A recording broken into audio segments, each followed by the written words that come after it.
Since we're talking about economics and all of that kind of stuff, right? Finance and differences between the left and the right. Part of why the right will tend to,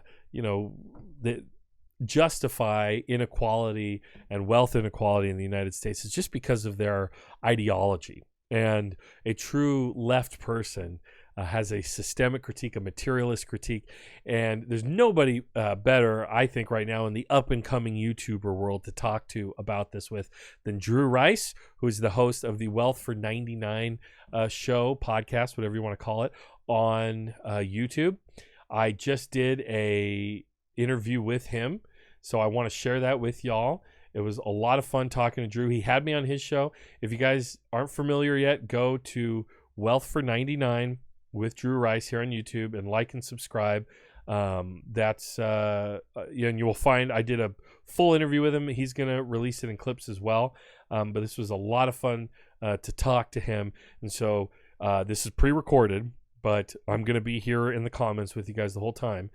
So chime in if you have any questions. I will totally address them. But again, we had a really good conversation. And what I like about Drew is he's bringing up topics like that a lot of people wonder about, like personal finance, economics, the stock market, credit cards, all these kinds of subjects that some of us on the left were so busy critiquing and hating the system that we're stuck in, capitalism, that there's this whole breadth of hustle culture that is very much dominated by conservative views and ideas.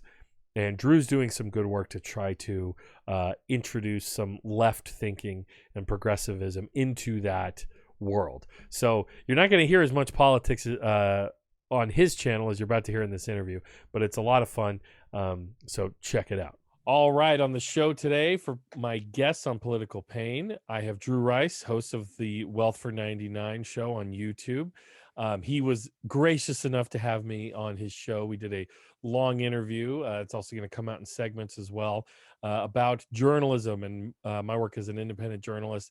He was very nice enough to let me yammer on and jaw on for quite a time and take up most of the time. And so I'm having him on my show because I like his channel a lot because it really introduces people to wealth management or individual, best things to do to manage your money.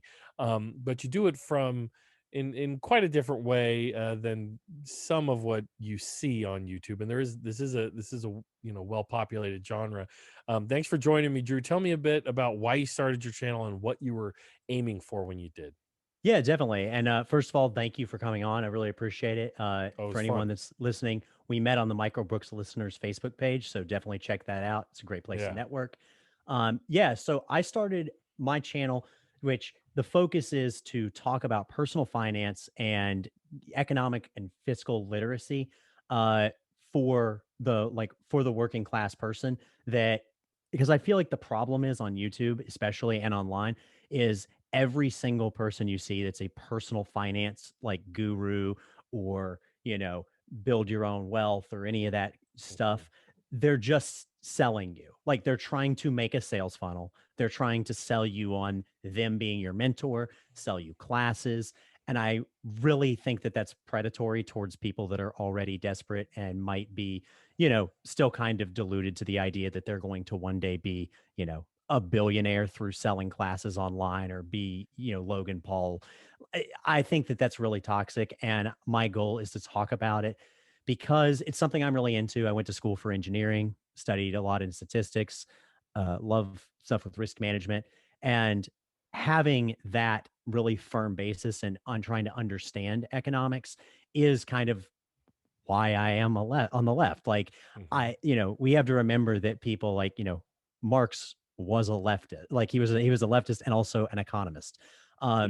The basis of leftism for me personally is in materialism. And so you need to be able to understand economics fully in order to be able to criticize it and understand what the flaws are and what the solutions are. And so that's kind of my goal with my channel. So you mentioned these hustle culture characters. You mentioned one of them, but you're reminding me of like Ty Lopez in his garage. Like, look at all these books I read. I'm going to teach you. Look at my Lamborghini, right? That guy. Right. And I'll admit, like I've consumed quite a number of hours of like Tim Ferriss, who I think, isn't nothing but money, money, money. He gets into lots of different things, but what do you see as somebody who, like you mentioned, being on the left? How, like you talked about materialism, but first of all, like why is what these guys are selling kind of taking people for a ride? I know you mentioned the classes, but what else are they doing here that is harmful, if you will? Yeah. So the main thing that what Joe and I've talked about separately is like you have every single time you watch, if you don't know who Ty Lopez is, you've been under a rock. But You're lucky. him, Grant, yeah, you're also lucky, and you probably have had ad block for 10 years. But him, Grant Cardone, Dean Graziosi, what's the guy with the deep voice? Tony. I don't remember. Anyway, the guys that sell these self-help slash economic slash like be your own boss online type products, they Mhm, always will do the same pitch where it's like, hey, you're not happy with your job. It's not satisfying to you. You don't want to be a worker bee the rest of your life. You need to build financial independence. You need to do it through online. It's never been easier. And you need a mentor, because a mentor is who's going to show you the light. And that's the mhm, difference between you and between rich people, is they know people on the inside, and that's their mhm, mentor. And they're completely ignoring like the material reasons that a person who grows up around other rich people is going to have advantages that will help them in business and in mhm, life, and instead act as though it's like an idealistic thing. And we got to keep in mind that like this is a person that's literally selling online courses for them to be your mentor. Like mhm. they are the drug dealer telling you to try the drug. And it's so disingenuous. And then that's kind of the other thing, is like being someone that was online. Like when I was in college, I worked full time at UPS, didn't have time to do anything while going, and was going full time for engineering as well. I had no time. Wow, wow. So of course I'm looking at this stuff online to like, oh, is there some way to like, make some money online? I'm, a pretty smart person. Why not? And every single one of these schemes, like whether it's, Shopify, Amazon, FBA, all of these like schemes online, every single one of them is literally them just taking stuff that is sold at a cheaper price in like China or the Philippines from Alibaba, and then just reselling it on a website to Westerners and taking advantage of the labor cost. Like that's literally all it is. And Jeez. so I don't know. You To need to set me, up passive income, bro. My right? To course is me, passive income. Get when that. you look at it, I don't know how you don't look at it critically and be like, oh, they're just exploiting labor value. Like that's literally all it is. Yeah. Well, I mean, there are a lot of, I mean, I had a parent who got caught up in Amway for a little while. I've seen like a lot of multi-level marketing. People fall for stuff, man, and it's really easy. You can allure people with this idea of, get rich quick, or also just, I mean, it seems like they use, and I see a through line to lots of different ideological spaces, but they use certain language. They use like fancy language, but also just like you talked about. It's like this mindset thing. Like it's not about material Yep. situations. It's about in here. It's in your brain. It's how you relate to the world. Like what do you think about that? And then as somebody on the left, when you look at things from as a Yeah. materialist, why is what you're doing with your channel kind of go in the opposite direction? Yeah, so I want to say I really like a good video that everyone should watch. Is Thought Slime has one on how to be good at capitalism, or how to succeed in capitalism. Oh yeah. It's kind of exactly my general goal with my channel, Hmm. is pointing out how the math doesn't really play out that way. So what I Hmm. mean is that when I'm talking on my channel, I'll talk about, say, like, stocks, right? And I'll talk about, oh, here's how you value stocks from looking at the, the different measurements of like profits to earnings ratio, price to earnings ratio, and stuff like that. Trying to show, okay, well, here's how you value it, so that a normal person can walk up and be like, okay, cool, I know enough to be able to like invest smartly with my 401k and maybe take some advantages when they present themselves. But to kind of provide a counter to the, like, again, another one that's even more annoying is people selling like online day trading courses, Mm. whereas it's like, again, when you look at the math, that's like a 99% failure rate, that you're better off just buying a normal S&P index fund. So it's like trying to dispel that. Now, in answer to your question about idealism Mhm. versus materialism, so just so that everyone's clear, I generally identify as some sort of Marxist. I'm not sure exactly. I'm reading a lot still, but Mhm. basically, I came at that from the perspective, and I'm a very big fan of Zizek. I Mhm. came from the perspective of um, back in the day. I know Joe's mentioned something similar. Is like I grew up on YouTube watching, skeptic type stuff, Mhm. right? Like Mhm. online skeptic community. And through that lens is how I ended up being on the left, because I grew up in a conservative rural town in North Carolina. Um, was understanding that, say, a person born in the US, like, why is it that you are a Christian? Most likely. Mhm. And then asking, like, okay, like, if you, right, random person number one, were born in Saudi Arabia, what would you be? Most likely. And when you recognize that, you realize, oh man, even like the deepest held beliefs that we generally have are environmentally founded, right?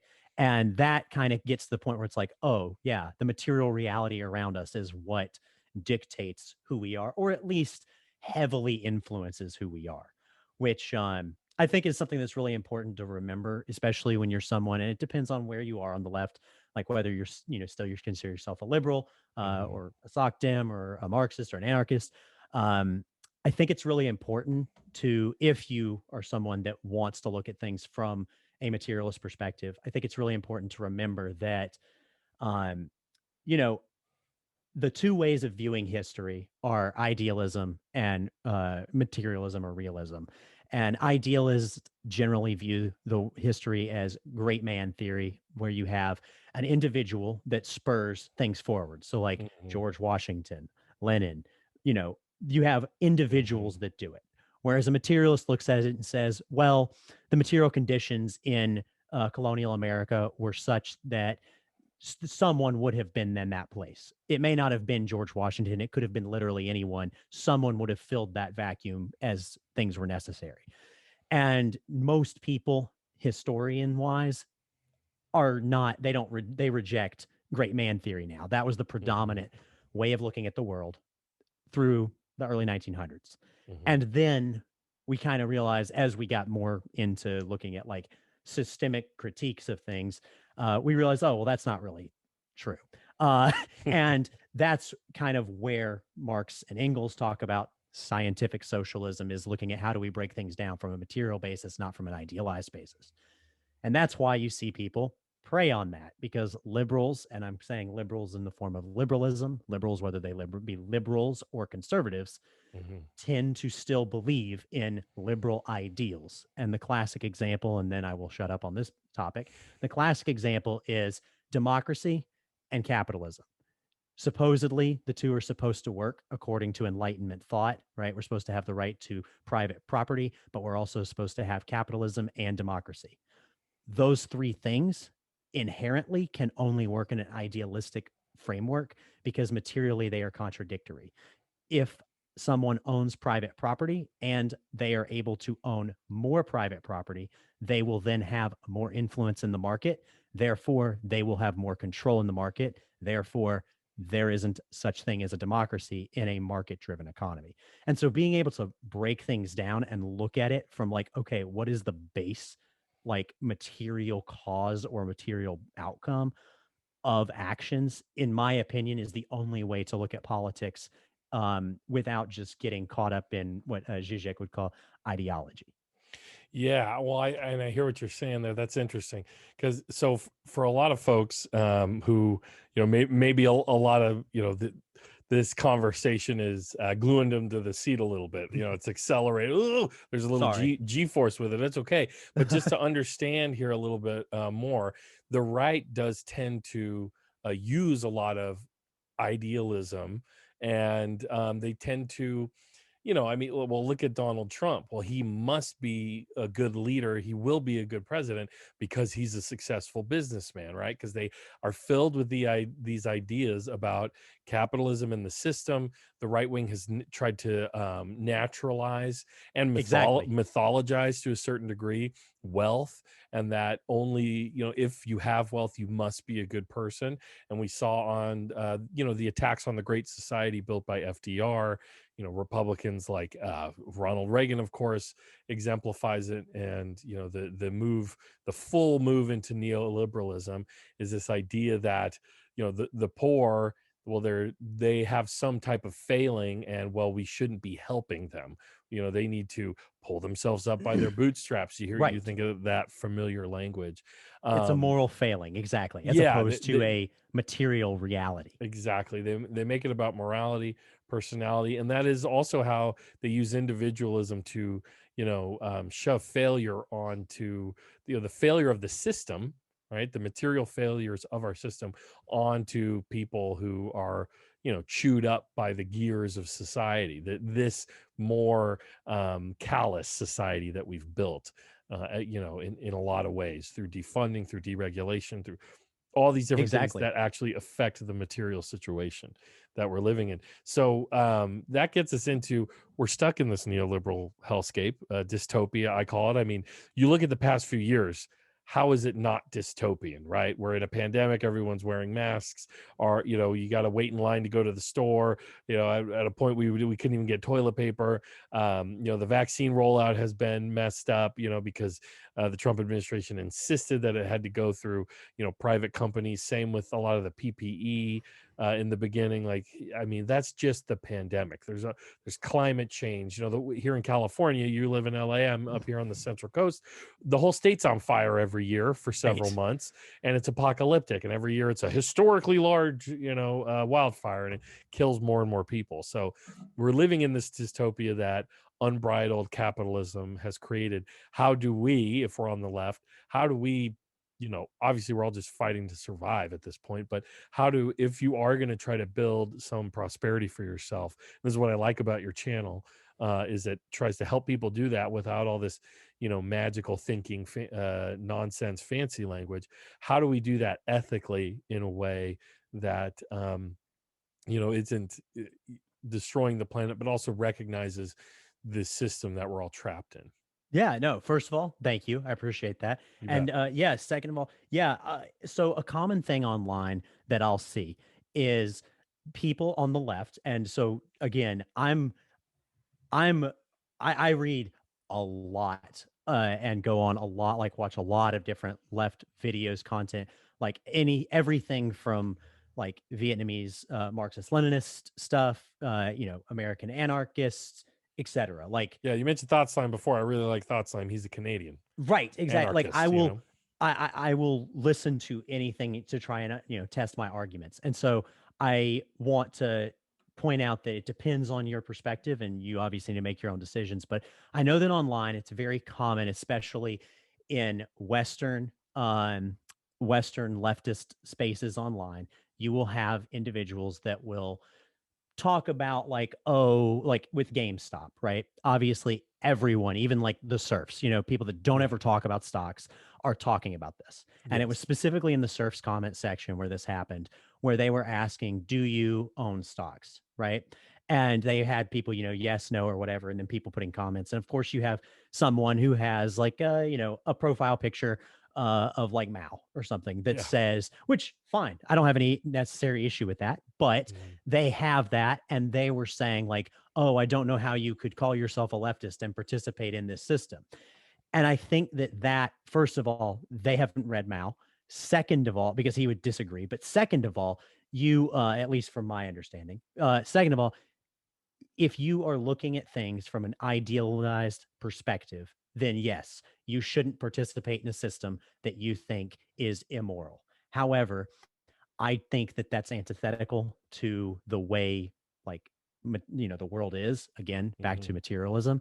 Mm-hmm. I look at it as there is no such thing as ethical consumption under capitalism, right? We have to understand that anytime we are buying, if you own property in the United States, meaning land, then you are benefiting from the violation of Native American private property rights.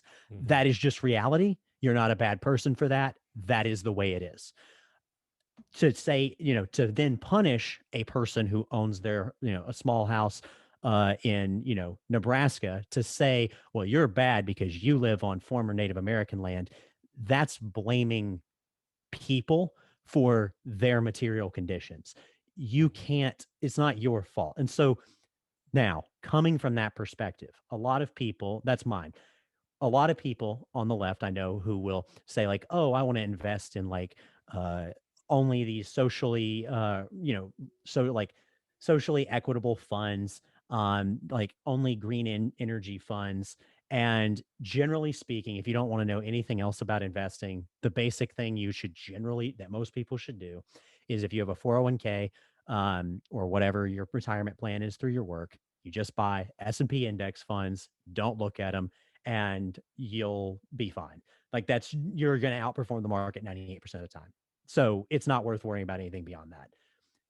Some people will argue that, oh, well, I only want to invest in companies that do ethical things and this Mm-hmm. or that. Again, those don't exist. Like this idea of conscious capitalism, which is what John Mackey, the Whole Foods CEO, Mm-hmm. that's his book that he talks about, which of course the guy sold his business to a monopoly. So pretending that he cares about actual Yeah. like free market capitalism and he's anti-monopoly, like, come on, dude. And Yeah, then and on that company is very active in union busting and right. all of that, And surveilling its employees and just right. disgusting. And the reality is it's the reason conservatives hate it's one of the reasons that conservatives hate quote unquote coastal elite liberals. Like there are a lot of liberals, and again, that's why I say this is generally a thing that I think happens in Western countries where we have enough where we can go and spend extra money, that Mhm. will convince themselves that, oh, I'm shopping at Whole Foods and buying organic. You're not better than the person shopping at the 99-cent store. It's messed up that that person has to shop there and can't shop where you are. That's the point. Whole Foods isn't going to solve that problem. And the same with green capitalism. Like it's the same myth that people like techno libertarian types like Elon Musk try to sell you on, like, oh, I'm going to solve climate change by selling $40,000 luxury cars Yeah, yeah. instead Or of investing in, I don't know, public transit. Like there you i- go. Yeah. Gonna it's dig it's tunnels. Let's dig yeah, tunnels. yeah, it's exactly. It's aiding. That type of logic only serves to hurt you and serves to aid capital. And then on top of that, the other thing is the reason you have to invest in some way is because in the United States and everywhere in the world now, because the US is the reserve currency for the world, we have fiat currency. Inflation is eating away your money at least 2% per year on average. You need to be putting in at least a high interest savings account or something so that you're not just getting it eaten away. Because the reality is that if you're saving money in a normal bank account or in a mattress, you're losing more of your labor value every single year. So that's kind of the whole idea. And that's why I talk about it, is because it is important. And it's also important especially to understand, like, you know, credit cards. How do I avoid getting screwed paying 17% interest? Yes, it's Mhm. true that credit card companies shouldn't be allowed to charge that. And yes, we need to put some type of law in action to force that not to happen. But in the meantime, let's get some money, some bonus money back from them because the banks took enough from us already and continue to. So that's a big thing that I appreciate about your channel and the whole Thank idea you. of like wealth for the 99. It's kind of like wealth for the 99%, I think is what you're alluding to. Yes. And because, you look at so many of these wealth, whatever personalities, influencers, whatever you want to call them. And it feels like you have to wade through so much, everything we talked about, the weird, it's kind of like new age positive thinking, the Toxic secret. positivity. Yeah, Exactly. It's toxic positive. exactly I've the never heard secret. that. Yeah. Thank you for that. Yeah. Toxic positivity, yeah, that kind of stuff. And I just the end of the day, I want to know. And I notice you talk a bunch about different credit cards and you recommend what to do with them. But I also, one video of yours I watched twice, and now I got to go, move forward on this, is a Roth IRA, an individual retirement account. Like, Yeah, so that's something you recommend. And this is the thing is, as a lefty, like, you know, I think a lot of us are just averse and to, you know, getting into that world of, I don't want to think about stocks. I don't want to think about, the S&P index and all these other things you're mentioning, of course. right? Like, the whole system, it seems, is terrible. So, why engage in it at that point, at that level? But what you're talking about is just, it's kind of practical. It makes sense, and it's really, user friendly. Like, tell me about a Roth IRA really quick, and why Yeah, that definitely. is better than other. I mean, 401ks seem like a bit of a, like not a sure bet. Like, you're not. It's, Yeah. they're shaky. They're on shaky ground. It feels like. So okay, so the only reason to prioritize, generally speaking, your first goal is to save up and is to pay off debt slash save enough of an emergency fund so that if you Yeah. have like a medical emergency, because we don't have universal health care, Yes. Yes. you need to be able to pay that off. Then once you have some extra set aside, Yeah. the only reason to prioritize a 401k first, and I just want to say this, is if you have a company, if you work for a company that gives you a free match, you should do that, because essentially if they give you, say, a 3% match on 50% of your contribution. So then Hmm. you would put 6% in, they would give you 3%. That's effectively 3% extra pay they're giving you. So you Okay. should take it because it's free money. Yeah. But as you're saying, the issue with the 401k, there are Roth 401ks, but generally speaking, a traditional 401k, the negative is that you don't pay taxes initially, but when you withdraw it, once you retire, which is after age 65, then you have to pay taxes on it. But they're long-term capital gains tax, and they've grown over time. So ideally, you've saved money rather than if you had just invested.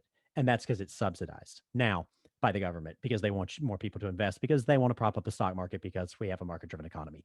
But the advantage is then what the government decided was that, oh, we're going to have this thing called a Roth IRA. And so that's where they're doing even more subsidizing, where they want young people to put more money into the market earlier. Because a lot of the people, if you don't have a full time career, or one of the better companies, they won't do the 401k matching stuff.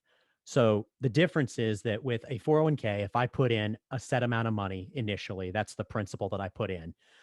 If I pull that out before my retirement age, then I get penalized. I have to pay taxes on it plus like a 10% penalty. So it's not worth it to pull it out. And that ends up being a problem if you've over leveraged, you've put too much in the market and don't have enough savings, because you might get in a bad strait where you have to pull it out, to survive. Um, and so the way to get around that is a Roth IRA. So basically you're able to put in about it changes every year and it depends on your age, but generally around 6,000 per year into a Roth IRA. And what this means is that you get money in your paycheck, that money is already taxed. You're putting post-tax income into the Roth IRA instead of the pre-tax in the Hmm. 401k. But because you put post-tax in and it has already been taxed, now when you then invest it in that IRA, and you can pick whatever funds like S&P 500, Tesla, whatever you want to put it in, then you can pull that principal out anytime. So if you put $5,000 in it, say, then you can pull that out at any point in time with no penalty. But if it goes up to like 6,000, you cannot pull out that last 1,000 without paying a penalty. Why this is important and why it's good, and what I prioritize as a young person who doesn't own a home yet, is that I can't use my 401k funds for a house, but I can my Roth IRA. And in the meantime, it has the opportunity to grow more than a 2% savings rate on a high interest savings account. Well, there you go. That's interesting. And so, yeah, and just to kind of, maybe the last topic we'll cover, Like, what's the main thing we hear about our generation, the millennial generation, is that we can't afford houses. Nobody's getting houses. You can blame avocado toast. That's bullshit. But Right. there's a lot of things to blame. I think the system's a little more to blame, of course. But Hmm. like, how do you look at home ownership? And we're speaking about this in California, to make Right. clear. Like, what's the best approach to that? How do you even begin to take a bite at that apple, especially for our generation, where it's like, I mean, we're getting a little like pinhole of light on the horizon, which is a $15 minimum wage. But I Right. mean, that's, I mean, at the end of the day, that's nothing. Oh no, agreed. To buy a house, I mean, maybe in some states, but tell me how you look at home ownership, and what. I didn't see any videos on that on your channel. I don't know if I True. dug Not deep yet. enough yet, but just tell me, how you see that. Yeah, so I'm conflicted because so I grew up in rural North Carolina. So the area that I grew up in, like the average house, you're talking like maybe 200,000 Hmm. dollars, whereas here it's like $1 million for Yeah. the average house. And so that's why I live in an apartment. And my general view is if you're capable of it, you should. Like you should Hmm. buy something because first of all, my opinion of it is that housing shouldn't be commodified, and that's a really big problem. And it's a systemic. There's a reason that people can't afford houses. It's not Yes. sustainable. If you continue It's. to commodify housing, BlackRock and companies are going to come in. Like, look it up. Look up what percentage of the housing market BlackRock owns. It's Mhm, insane. But mhm. basically, anytime there's a downturn, people are going to swarm in. Investors are going to swarm in, buy it up, which is going to keep moving the price up. The Fed's going to keep lowering interest rates to get people to buy more, which is going to keep raising it and make it Yeah. harder for people to get in. Well, So and the my fact view, that there hasn't been federal housing built since before you and I were born probably has it's something to do with it, right? oh no, exactly. It's pathetic. Like there Yeah. my you shouldn't be allowed, in my opinion, you should not be allowed to own investment properties that are not primary residences in the United States. That's Mhm. messed up. At least when it comes to like multiple single family homes, like an investment firm shouldn't be allowed to own all of those. That's Yeah.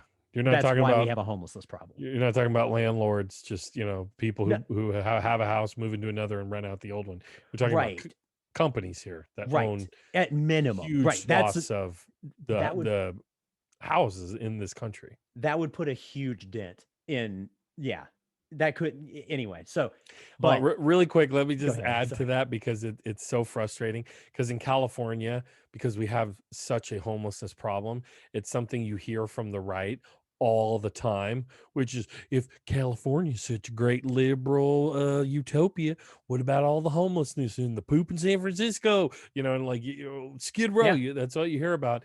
But the answer on the right is never housing; it's criminalize them, just arrest them, right. They don't scoop them have an up, and take them actual away. answer. And I Yeah. highly suggest plug. I highly suggest check out my I did a video on leaving California and actually looking at the statistics on it because you'll That's hear yeah. people say this and like Graham Stephan is a finance type real estate YouTuber who if you want to Mhm, have a really good deep dive into housing stuff from an information standpoint, definitely go check out his channel, but he did a video because he just recently moved from he's like a real estate mogul and he mhm. just moved from LA to Las Vegas and he cited this that oh well homelessness is such a problem and it's so I don't feel me and my girlfriend don't feel safe walking down the street which that's pathetic like anyway that just makes me cringe but the point Yeah. is that he's saying this and then moves to Las Vegas. North Las Vegas has a higher criminality rate than any city in the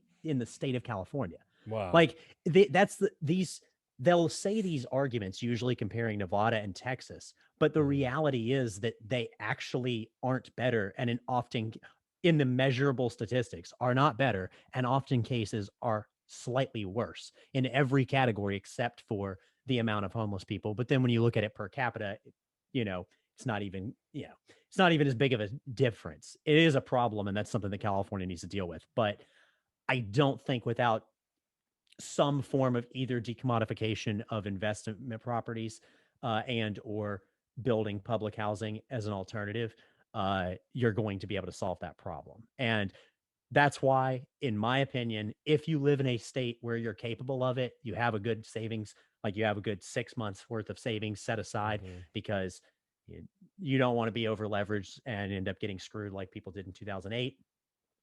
Then, if you're able to get a 30-year fixed with a low interest rate, you're probably going to be fine. But I will say it depends, and you want to look at what you value. So, I personally like the fact that I live in an apartment because I live in a rent controlled area. I know it's not going to go up because of that.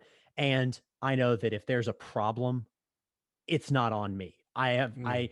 Yeah. If landlords are going to talk about how they take risks and that's why they deserve money, they're going to pay for that risk. Okay. Like, Yeah. I'm not, but if you can afford a home, absolutely you should, Hmm. because the reality is the deck is like so heavily stacked in homeowners' favors because the government has to, in order for our economy to not have big precipitous crashes, we have to have commodities continue to go up in value over time.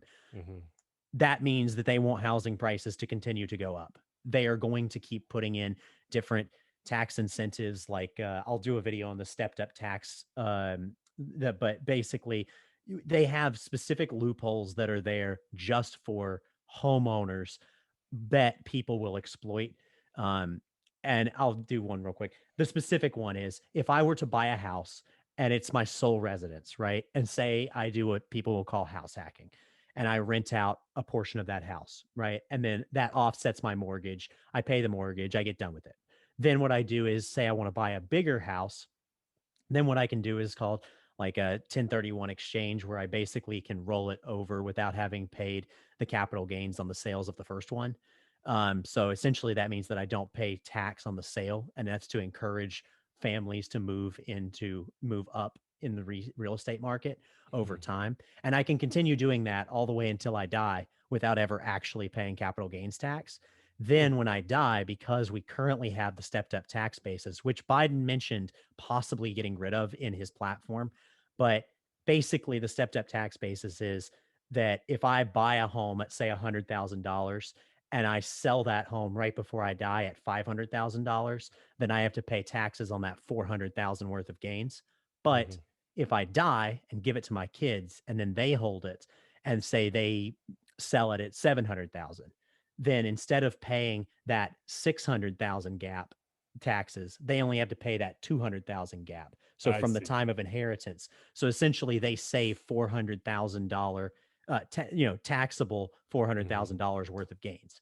Which obviously, when you're looking at it from people that are like actually real estate moguls like Trump, that's a massive gain. That's a Hmm. massive theft from society, to be honest. Yes. Yes. Yes. Wow. See, I knew if I asked you about housing, I would get a whole thing. And that's what Sorry. I like. That's what, folks, that's what you're going to get from Drew Rice's channel, Wealth for 99, is not only are you going to get great personal advice on how you should view the market and go for it or not go for it in the case of housing, but you're also going to get a deep systemic critique along with it. Not a bunch of, mumbo jumbo, magical thinking, hustle culture, get up at 5 a.m., Right. get That's a the mentor. funniest one. It's like Jeff Bezos is a billionaire because he wakes up at 5 a.m. Like, Yeah, yeah. There are a lot of people wake up at 5 a.m., yeah, teachers, nurse. Yeah, exactly. paramedics, nurses, yeah, fire department guys, yeah, and that's why they also have unions, right? So, Yes, yes. but very cool. Well, thank you for coming on the show, Drew. Is if there's any last thing you want to add, where can people find you? Yeah, so on YouTube, it's Wealth for 99 with Drew Rice. Twitter, it's Wealth for 99. Hit me up on those. If you're a lefty that wants to work together, definitely DM me on Twitter or say something in the comments. I'm down. We're trying to signal boost. And Yep. yeah, I'm trying to go for and speak to people that are disaffected by capitalism and think that hustle culture is going to get them out of it, and Hmm. talk to them from a systemic viewpoint in a way that is approachable and not me just talking about Das Kapital, even though I want to.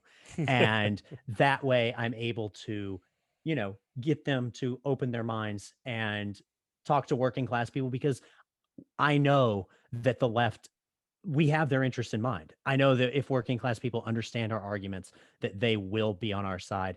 The goal is cutting through that idealistic BS that they've been crammed with their entire lives. So that's There the you goal. go. There you go. And I appreciate the signal boosting bringing me on your show. Oh, definitely. You dropped the episode today, the full interview. I've already received a couple follows, so thanks for that.